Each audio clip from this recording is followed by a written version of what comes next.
Yo, quand l'argent venait d'apparaître, comment ça se passait? Par exemple, je vais chez le boulanger acheter un croissant à 1 euro. Je lui donne une pièce et il me donne le croissant. C'est ce qu'on appelle une transaction. Sauf que si je veux acheter une voiture, il va falloir que je transporte plein de pièces. C'est pour ça qu'ont été créées les banques et les cartes de crédit. Par le biais de cette carte de crédit, ils notent toutes les transactions qu'on fait dans un registre. Et du coup, ils savent combien il reste d'argent pour chacun.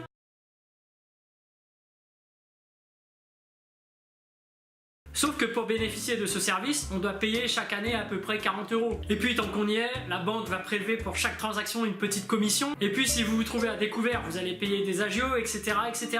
Et si tout le monde pouvait devenir une banque? Finalement, une transaction, c'est juste quelqu'un qui donne de l'argent à un autre. Le registre de la banque devient juste un enchaînement de blocs. Et c'est pour ça qu'on appelle ceci la blockchain.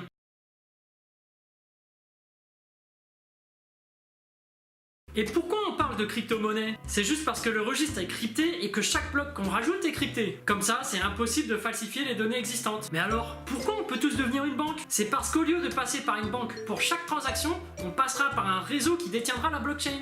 Le réseau, c'est plusieurs ordinateurs qui détiennent la même blockchain grâce à un système de synchronisation qu'on appelle le minage. Oui, le minage est un processus long et coûteux en énergie parce qu'il faut que tout le réseau ait la même blockchain.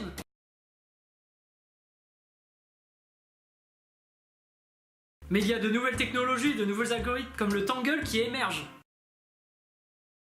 Mais le problème actuel, c'est que la crypto-monnaie n'a pas une valeur constante dans le marché et elle n'a pas une valeur stable par rapport à l'euro. Comment je peux vendre un croissant à 1 euro alors que le lendemain ça coûtera 15 centimes? Au final, c'est juste une place de marché. Et ce qui n'est pas éthique, c'est que des gens utilisent la crypto-monnaie pour gagner de l'argent sans créer de réelle valeur pour la société. À la semaine prochaine.